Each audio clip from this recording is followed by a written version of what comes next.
Your Excellencies, distinguished guests, it gives me a profound honor to join you in this third edition of Kyiv Jewish Forum.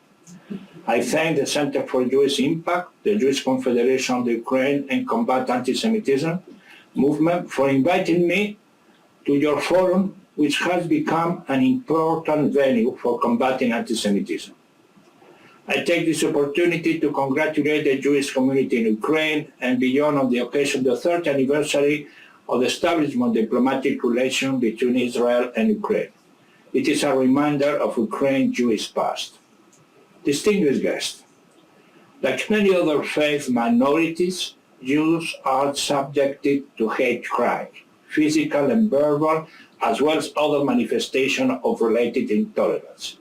Anti-Semitic graffiti on synagogues, physical attack on Jewish people and their properties, and strike sites are blatant manifestations of anti-Jewish hatred. Such unjustifiable patterns fall within the context of racism and discrimination based on religion or belief. These are a violation of the right to the freedom of religion or belief.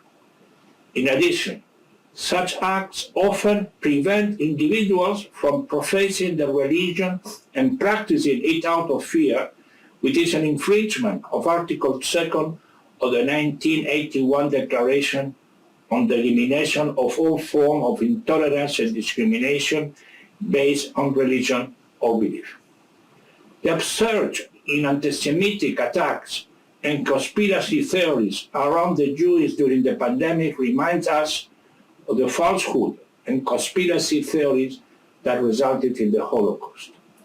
The hate against Jews that was manifested in the Holocaust still persists after 76 years. It has taken new form and used new innovative medium. The distortion of history and the horror of the Shoah is the most striking of these forms. I wish to reiterate an important point that I have often underlined. Anti-Semitism is a global problem. I say global because anti-Semitism is not a European problem, not a problem of the Jewish community alone. When anti-Semitism exists in a society, there will be most likely other forms of discrimination and racist ideology.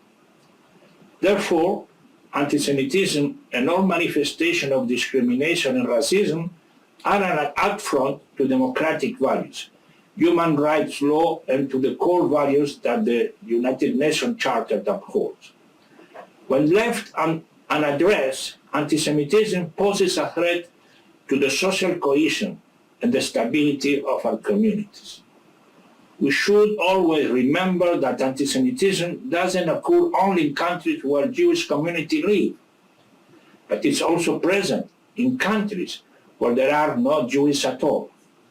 The rise in conspiracy theories and hate speech online and offline and its mainstream media against the Jews during the pandemic were iterated by hate mongers who live in countries where there were only few Jews, live or not Jews at all.